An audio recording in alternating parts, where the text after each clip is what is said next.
So I think I've maybe realized, just standing back there, that I've designed VidCon entirely so I get to meet people who are my heroes. That was amazing, and now we have another of my heroes coming out.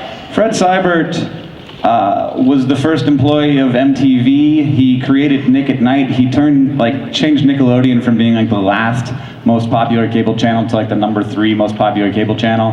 He has created many of the things that I love through his work in his studios, including Powerpuff Girls, Adventure Time, just really things that define awesome to me.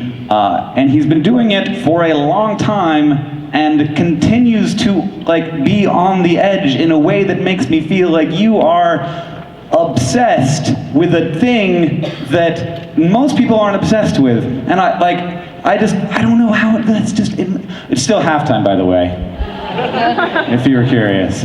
But I'm amazed at he's always on the bleeding edge of the technology, and that seems to be where his interests lie. So I'm very, very pleased and proud to have him at VidCon. Fred Seibert.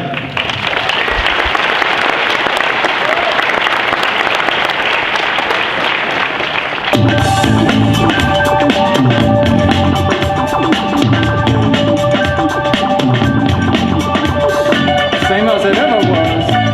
Same as it ever was. Same as it ever was. Same as it ever was. Same as it ever was. Same as it ever was. Same as it ever was. Letting the days go by, let the water hold me down. Letting the days go by, water flowing up the ground into the blue again. Hi, I'm Fred. All right, it is an interactive crowd. I thought I was going to say, please say hi, Fred, back. Thank you.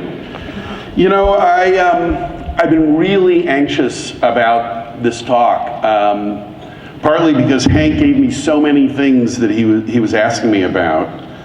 He said, you've been on the bleeding edge of media for so long, it looks like an obsession, like you just said. There are a lot of things to talk about: producing on a different budget, freedom of working online, your complete lack of tolerance for the BS factory. All the things I'd like to hear about. So I first said, well, you know what, I want to talk about the fact that same as it ever was, but different. It's all been the same. I started in radio, I got into television, I got into cartoons, started online video in 2005, and it's all the same except for all the various pieces that are different. And now we're going through this different phase again. YouTube, the place that many of us started, years ago, isn't the same. There's almost no such thing as a viral video anymore.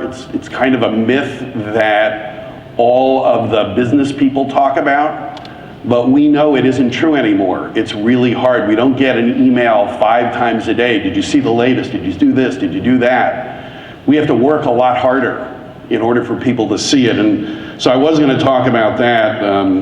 We have a thing at our office we call the 8 Ps: panic, preparation, programming, production, positioning, promotion, presentation, personalization. But it reminded me that, at least for me, that's not what I really do for a living.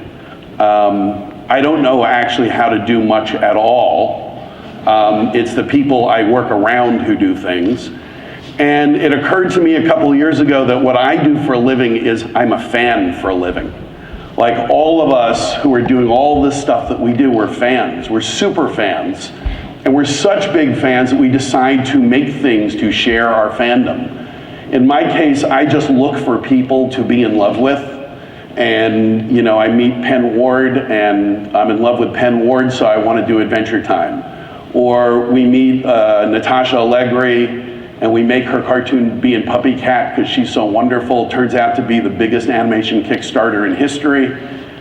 And I think about being a fan and what it's like, because like you, I have to go into people's offices and ask them for help in making the stuff we do, because we make fairly expensive things. We can't afford to do it out of our own bank accounts. We have to create partnerships with people. And for the 30 or 40 years I've been doing this, I go into people's office, I tell them what it is that we're doing, and they start telling me that I'm wrong. They start like telling me all the reasons that they know things and I don't, or that our creative people don't, or our team doesn't. And so I try to find another place to go where nobody can tell me I'm wrong. I guess I'm kind of thin-skinned. I don't like to be told I'm wrong. I would guess the people who work for me feel the same way because I'm probably telling them that they're wrong, but I don't mean to do that. And everywhere we go in this world, can you imagine if Bernie had gone and pitched Rooster Teeth to some executive somewhere, or to a venture capitalist somewhere, or a dentist in his neighborhood looking for funding? What would they have said to him? They would have told him to go back to the spare bedroom and just hang out a little bit longer and get a real job. And I'm sure everybody here in this office, in this room, has been told that. And it just, you know, to me it's kind of sad that there has been this structure that has been set up by business people who feel like, I don't know, to get over their own insecurities, they need to make us all feel really, really bad about being creative people. They don't understand that each and every one of you who makes something, that you actually are the only people in the universe who can see around a corner. You can see the future. You're given a blank piece of paper or a blank camera screen, and you invent the future for all of us. And we're all waiting for what each one of you has to say and what you have to do. And it becomes really frustrating. It really has been for me. And one of the reasons I found that the online video world is so fantastic, one of the reasons that I continue to be obsessed is looking for the next place where nobody's going to tell me I'm wrong, where we can do the things that we want to do, that we can sink or swim on our own energy. You know, most of us have had the experience not just of putting a video up and getting one view, but putting a video up and getting no views. You know, sometimes we do it wrong. But in order to get to the right thing, we got to do the wrong thing occasionally. And you know, this business world is set up around us to make us feel like they're more important than we are. And you know, I don't mean to make it an us versus them thing exactly, but you know, it is us versus them. There was a great record executive named Ahmet Ertegun. He founded Atlantic Records, a company that discovered everybody from Ray Charles to Aretha Franklin to Led Zeppelin. And somebody asked him once, how do you succeed in the music business? And he started bumbling around like he was Frankenstein. He knocked himself into the wall. He said, you know, the way that you succeed in the music business is you just walk around until you bump into a genius. And every one of these business people who is sitting there in judgment of the things we do, the thing that we don't realize is that they go home every night and they sweat and they shake and they lose sleep hoping that the next morning they're going to meet you. Because without you, they have no business. I mean, yeah, they can go and invest in real estate, or they can go and, you know, buy a gold mine or something like that. But you're their gold mine. They look at you, you know, even, you know, we all love YouTube. YouTube has been an amazing thing for us. And like Hank said earlier, they're the only ones that have been generous enough to share. You know, Twitter doesn't share, Tumblr doesn't share, Facebook doesn't share. YouTube, at least they share with us. But it's kind of interesting. I don't know how many of you have had the experience of them telling you you're wrong. You know, that you're not uploading properly, that, you know, you don't title properly. We do the same thing. We just published an ebook, our 10 rules. Matt Gielen, our programmer, put together, you know, his 10 commandments of YouTube.